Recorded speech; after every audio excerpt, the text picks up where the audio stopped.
السلام عليكم ورحمة الله وبركاته. مرحبا بكم في ديزات هوم ستايل. اليوم سأقدم لكم كيفية صنع إطار صورة بطريقة رائعة وجميلة جدا. في الحقيقة أنا رأيت هذا الإطار يباع في المحلات ولكن بثمن غالي جدا،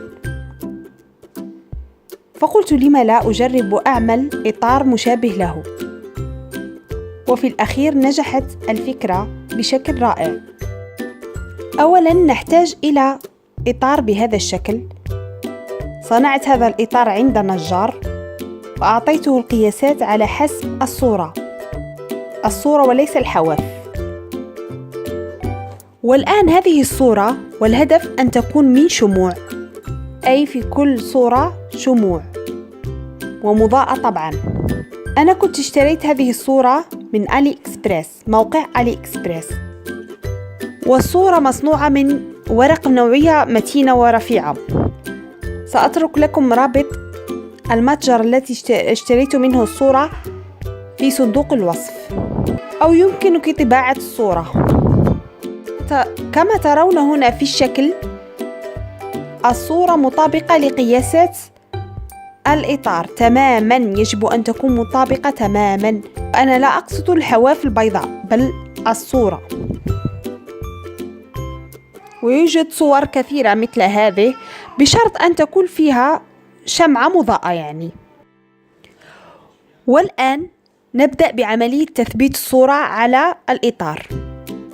أقوم بطي الصورة على هذه الطريقة، أي جميع حواف الصورة على حواف، ومن الأفضل أن نقوم بشده بمشبك كما في الصورة أو أي أداة أخرى.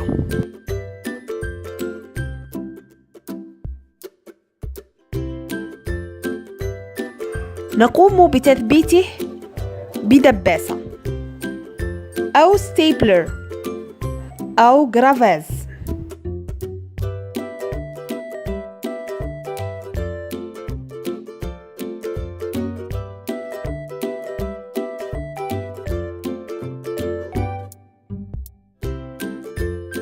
والآن نقوم بوضع الغراء الخاص بالخشب على الحواف لتثبيت الورق جيدا كما في الصورة.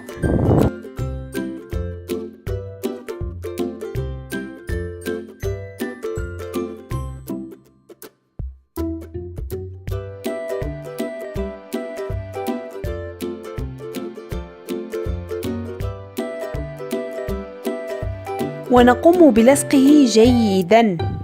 ضروري القيام بجميع التفاصيل التي قمت بها لكي يكون الإطار جيد. أقوم بسحب الصورة جيدا وأثبتها في الأخير بالدباسة.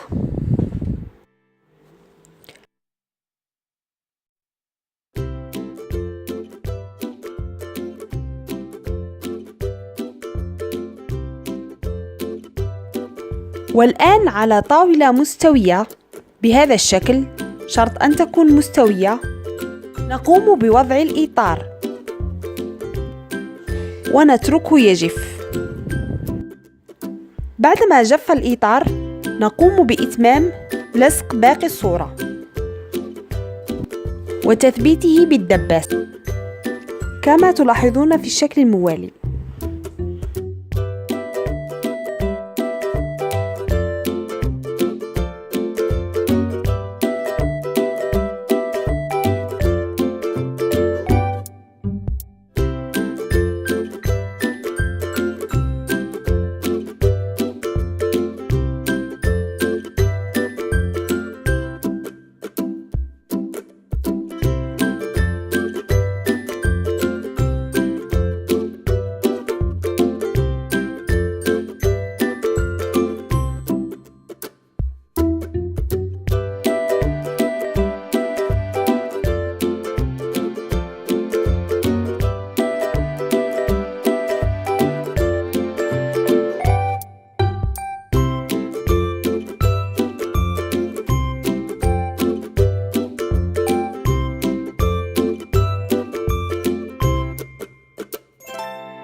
نحتاج إلى هذه لتعليقها بالجدار.